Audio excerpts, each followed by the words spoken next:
Good evening, everybody. It's Wednesday evening, it's 8 o'clock, and it's Let's Talk. And the subject of today is keeping sane.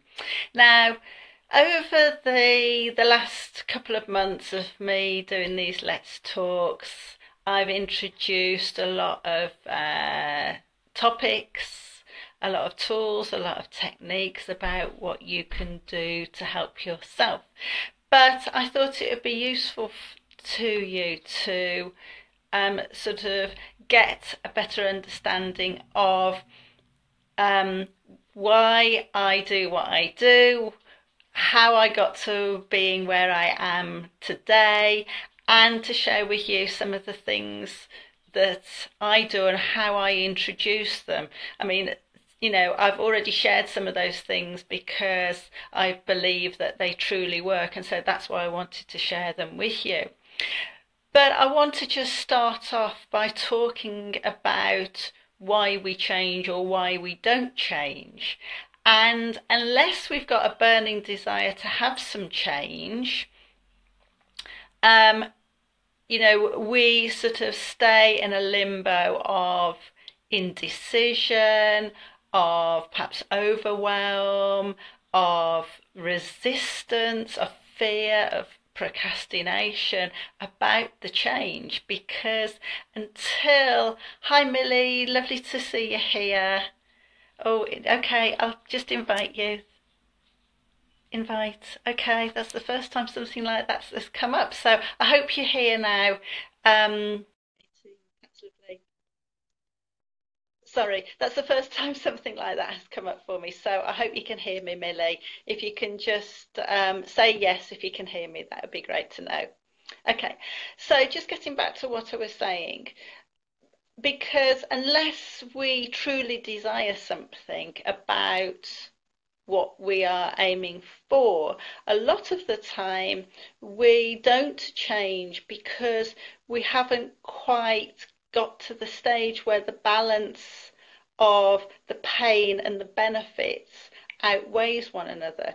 Because until we can really feel the pain of where we are at the moment, we're not going to really have the drive to strive for the benefits we'll get if we change. And this is where, until we get to that imbalance, this is where the fear is going to kick in and the indecision. Oh, hello, Nick, you're watching. Lovely. Even though you're meant to be playing golf, but hey, it's lovely to have you here. I'm just going to try Millie again. Invite Millie to the broadcast. No answer from the live video guest. Okay, I'm sorry. Right, okay. So what it is hello. So the reason why I am at where I am at the moment is because I went through a long period of time where I was very anxious, which then developed onto stress. Luckily, it didn't carry on going further into depression. And the reason that this happened was because basically I was in denial over my thoughts and my feelings. And until it just got unbearable when I ended up having time off work with stress, I just brushed it under the carpet like a lot of people do and tried to ignore it. And with all my aches and pains, I kept going to the doctors to saying, I've got this aches and pain, I've got that ache and pain, and they send me off to someone to have a look at me, and they couldn't find the problem.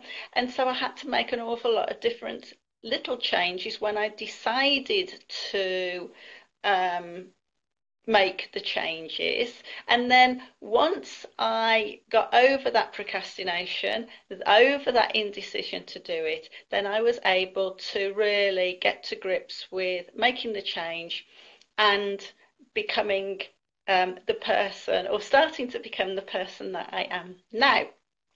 Hi Louise, lovely to see you here. And so what I do is, well, where I started really was my first, because I taught for over 25 years in adult education, and my last 15 years of teaching was in offender learning. And I taught an art and design course, which was, I would have prisoners on my course for maybe 3, 6, and maybe 9 months. So I got to know them quite well. And unfortunately, I would carry their baggage with me that I really, really struggled with. And this boss that I had, Tony, one of the best bosses that I ever had, I think he could see that I was struggling with carrying my learners' baggage with me. And so, hi Sarah, lovely to see you here. And so I've got another invite here. Hopefully we'll press that, and hopefully Sarah, you'll be able to hear live now. Anyway, and it was one day when we were leaving work and we were in the sterile area at the gatehouse to go out. And Tony said to me, he said, Kath, he said, when I get to this stage, when I'm going home, I put all of that shit that's gone on in the day in a box, and I put it in that corner over there, and I leave it there. And then I don't pick that box up and open that box till I come back in to work the next time. And it took me, call me a slow learner, but it took me ages to work this box thing out. And so how do you get this stuff that's in your head in the box? So I practiced, and first of all, I had an ordinary cardboard box, and I mentally put that stuff in the box. But then I found that all that stuff, all those thoughts, all those feelings, all that anger, that frustration that was in the box kept coming out of the box. Okay. So, and I had to sort of develop the box a little bit further on. So then I started to put the stuff back in the box, and then I would fold it sort of, like you do, one leaf over another so that it all stays secure. But there's a little slot in the top of the box, isn't there? There's a little bit left, and all that stuff kept coming out, and the lids kept on flipping around and all of this sort of stuff. So then I thought, well, okay, I need to make this box even stronger. Okay, really, really secure, because it was really frustrating me that I'd learned how to put the stuff in the box, but I hadn't learned how to keep it in the box so that it didn't keep coming back into my head and really giving me, further issues with it. So to cut a long story short, I created this box in my head, of course. I didn't get my husband, welding away or anything at the garage. I created this steel box with 2 flaps on it, and 2 hooks on either end, and a steel bar that ran through it with 2 holes in with padlocks on it. Okay, so then I would put the stuff in the metal box, flap the sides down, put the metal rod through, and put the padlocks on either side, and hey presto, all those thoughts and all those feelings and all those stresses and anxieties and frustrations and things that niggled me that I couldn't have any control over. So whether it was about what somebody had said to me, or what somebody had felt about me, or something that I couldn't do, or something that I'd done wrong, or I felt I'd done wrong, would stay in the box. But that wasn't just the end of it. What I also had to do was to train my thought process and really be assertive with myself. So even if I sort of envisaged, wasn't like the box couldn't move, but sometimes like vapors, I know this is about keeping sane, you must think I'm really crazy, but sometimes vapors would seep out of the box, because there's always little air holes and things. But it was about myself talk and saying, you're not helpful to me, you're not useful to me, so you get back in that box, hi Loopy, and you stay there, because you're not helping me at the moment. All right. And I'm not going to listen to you until you can say something useful or helpful that's going to keep me safe or help me in a crisis. And it was, and I would have to say that, obviously, to myself, say that as soon as I caught the box wobbling or those little vapours coming out, and keep a check on it and force it back into that box and say, and I'm just going to ignore you now, and I'm going to put you over there, out of sight, out of mind. Okay, so I had to be really, really assertive with myself to the point that I would then listen to myself, okay, and do as I was told. It's rather like talking to a naughty dog, you know, and using not just the right tone, but the right facial expressions, putting the right emotion into it, so that you sound really, really sincere with what you're saying. Okay, with conviction, you're saying it with conviction. Okay, so the next part of what I started to do with keeping myself sane was to start looking at the positives. So it was about gratitude. Okay, what's gone well for me in the day? And I know I've talked about this quite a lot. And through my counselling, I was taught to journalise, which was really, really useful. And I know that's a very popular way of doing it. Um, and I used to really, talk about to myself on paper exactly what I was thinking, feeling, doing. And it was a great way of downloading the information so that I could free my head up for better things, for more positive things. Okay. But now I've cut it right down. Okay. And I do my gratitude. And actually, this year, instead of sort of doing it at the end of the week or just doing it in my head, I've been really, really conscientious about keeping it in a diary. So I did spend, quite a little bit of money on a nice diary where I've got little sections each day. Okay. And so this is yesterday's, I'll read it from here. It was nice to walk and talk in the rain this morning. So every morning I go out with my dogs and I happened to see another dog walker and we walked together and we talked, and it was pouring with rain, but we had a really nice time. And then my next one was for Nick, cooking a great tea after coming in from work late. 3 was making the right time for me to do my work and get that done. 4 was walking in the evening between the rain and the sun came out. And 5, making time for myself, having some relaxation, having a face mask and having a little read. So that was my gratitude for yesterday. Okay, all little things, but little things that are really, really important. Okay, and so this is the reflection time. Really, really important to reflect, to notice the good things, to focus on the good things, because what you've probably heard of laws of attraction. Okay, the more you focus on something, the more that you will see it. So it can work both ways.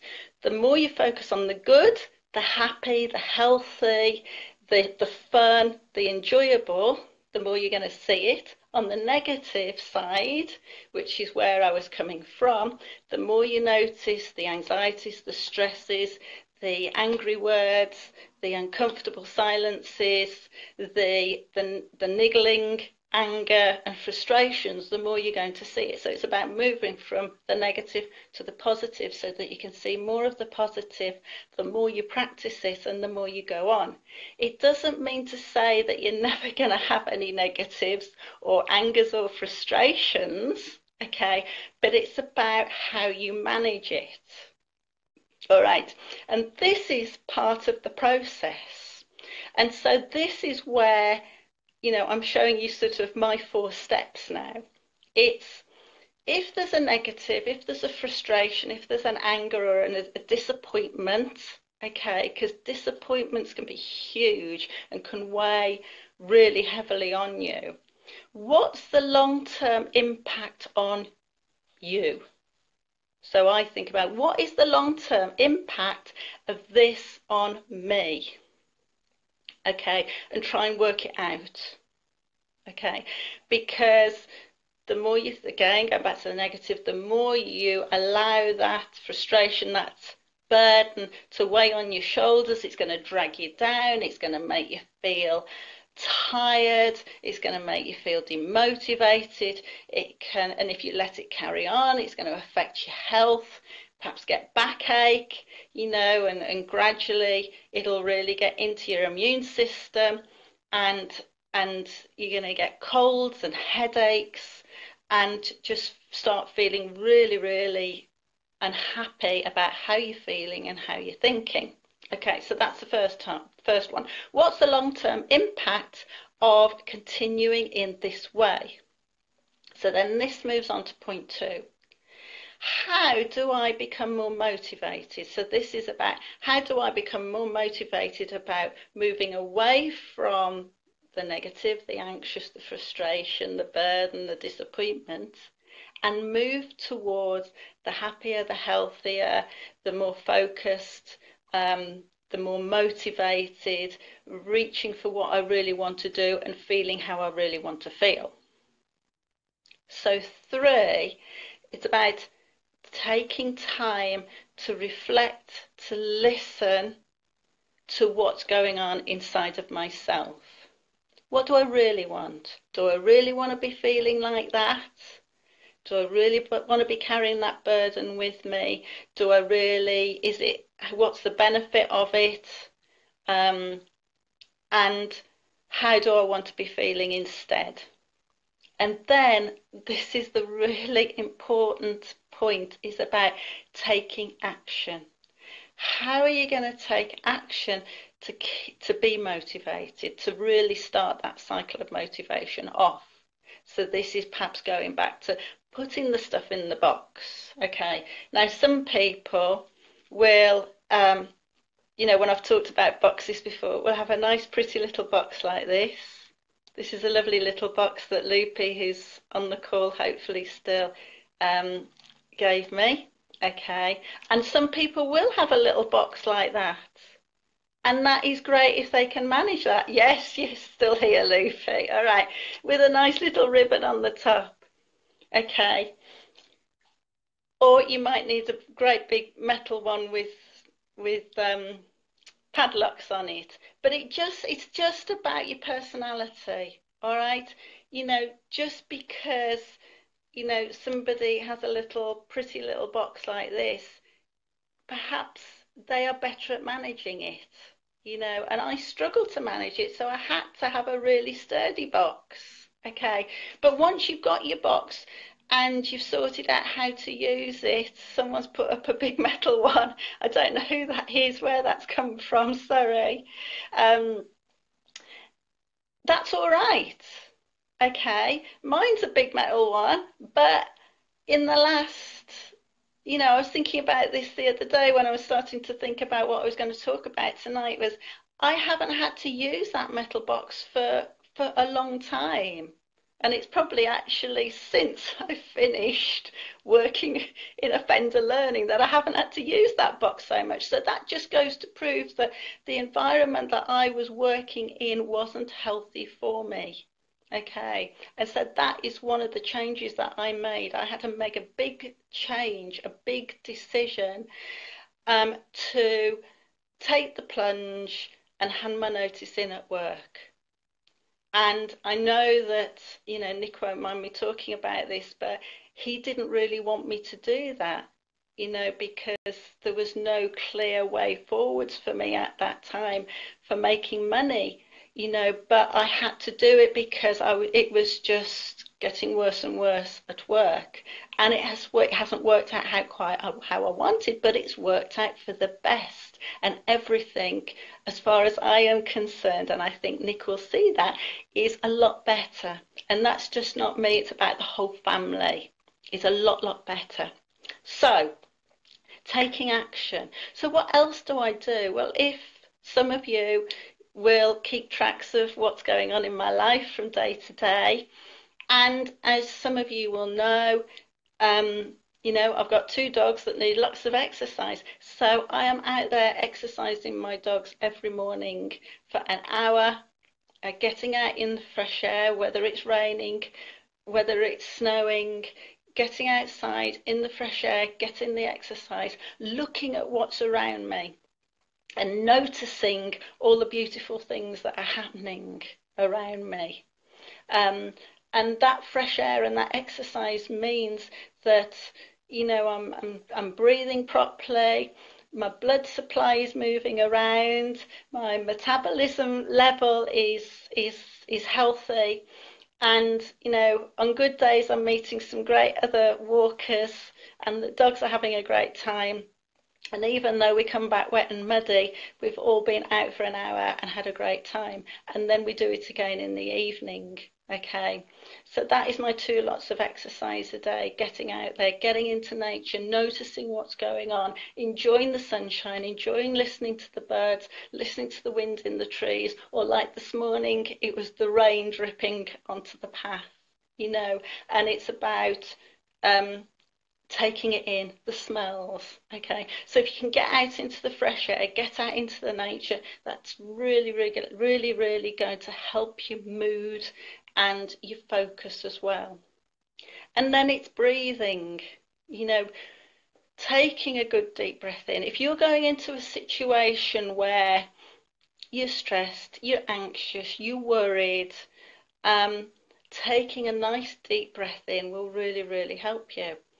Taking you back into offender learning, when I was teaching effective thinking, I had a really difficult group of guys to work with. They were really, really challenging. And I had to go out and let one of them out. I think he had to go to healthcare. And there was a little glass pane running down the length of the door. And I just needed a little bit of 2 seconds time to get my focus back, to get my state into the right place, to be able to go back into the classroom and to carry on teaching this challenging group. And at the end of that lesson, one of the lads, and he was one of the better lads, said to me, I saw you taking that deep breath to get yourself in the right frame of mind to come back into class. I hadn't noticed that he'd noticed, but he mentioned that to me at the end. And I thought that was really, observational of him. And it was good that he noticed how other people manage it. So that's a little bit of insight. So breathing is a great way. I mean, if you think about when you're breathing, if you're anxious, if you're stressed, you're breathing from the top of your chest, okay? If you're relaxed, you're calm, you're going to breathe from lower down in your body. So you're going to be using your lung capacity a lot more effectively. And then that is going to help your body because, good breathing is going to force good oxygen levels into your bloodstream, to go around your body, to oxygenate all your organs so that you're going to be functioning a lot more effectively and thinking and feeling and then behaving a lot more effectively. Okay, so the thing to think about is somebody's put rose petal box full of something. Let me just see if I can pick that up a second. Louise, thank you. Rose petal box full of love and light to cuddle all the negatives. I really like that. That's really, really nice. And there's me, got a big industrial one. So it's just a different way of thinking about it, isn't it? Hi, Judy, lovely to see you here. It's a different way of thinking about it and seeing. Jenny, lovely to see you here. That's lovely. And using the skills that you've got, using your thought processes to work things out that work for you. All right, so the big metal box with the you know, with the padlocks on the end worked for me. But for Louise, it's the rose petal box. It's just different ways of thinking about it. Thank you for sharing. Thank you very much. Hi, Vicky. Lovely to hear here. And it was Anne who said the big metal one. So thank you. You're on my wavelength there, Anne. Okay, so wow, this has gone on longer than I usually talk, and that means to say, hi Vicky, and that means to say that my reception is a lot better than it used to be at the beginning, because it used to click off after about 10 minutes. So I hope that's been a little bit useful and an insight into how I manage. All right, so I know, for example, when I am going off balance. All right. There's two things. One is a little muscle, and it starts being uncomfortable. And I know then that I'm pushing myself too far. So to kick a better balance in, I make sure I monitor my time more effectively. So I'm having a little bit more rest, a little bit more relaxation, and I'm doing my flexibility stretching, okay, to stretch those muscles so that they are less likely to hurt, so that I feel a lot better. The other one that I haven't had since I finished teaching in offender learning was more about tiredness, I think. And I don't know whether any of you have experienced this, but my whole head would go tired, and it felt as if I'd got something over me that was a barrier. And I'd feel really, really weird. My head would feel really, really weird. And I knew then that I would just have to get to bed as soon as I could and just get some very long, solid hours of sleep so that I could function a lot more effectively. And I would have to do that for perhaps 2 or 3 nights at a time. Okay, and then that feeling I know would go, but that was about tiredness and stress and anxiety. So I know those two things. I know I need to kickstart some of the extra tools that I have to keep myself feeling sane. Okay, so what I want to introduce you to is two things. Okay, I've got 20 minutes. I'm giving out 20 minutes free phone chats to help you really find your way of making your change. All right, because sometimes we have a bit of an idea about what we want to be different, but we don't know exactly what it is, how we want to do it, and how we want to move forwards. And it's amazing how much you can talk about in 20 minutes. Okay, so if anybody wants to make the most of that, then just send me a little message and I'll get back to you, and we can arrange it and get that booked in as soon as possible so I can really help you moving forwards. Next week, I've got a new series of Let's Talk, and it's the 7 C's to keeping your normal. Okay, so we're going to be starting off next week with choices. Okay, and then after that, it's going to be a combination of courage, commitment, communication, conscientiousness, control. Okay, hi Louise. The box is great, and I had anxiety after beating aggressive breaths. Oh wow. Yes, I'm not surprised, Louise, and thank you for sharing that. So, yes, there must be an awful lot of intense feelings of why you as well. Why you and not somebody else. And yes, and that really links in with your petal rose box as well, because I presume it was about being kinder to yourself and looking after yourself and cushioning yourself. But thank you very, very much, Louise, for sharing that with us.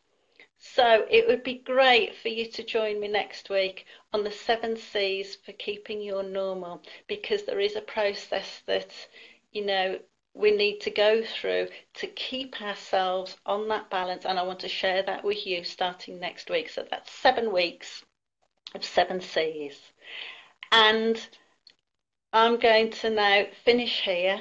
Okay, if you've got any comments, if you've got any questions, then just pop them in the comments box, and feel free to watch the video again and share it with people that you think might find this useful.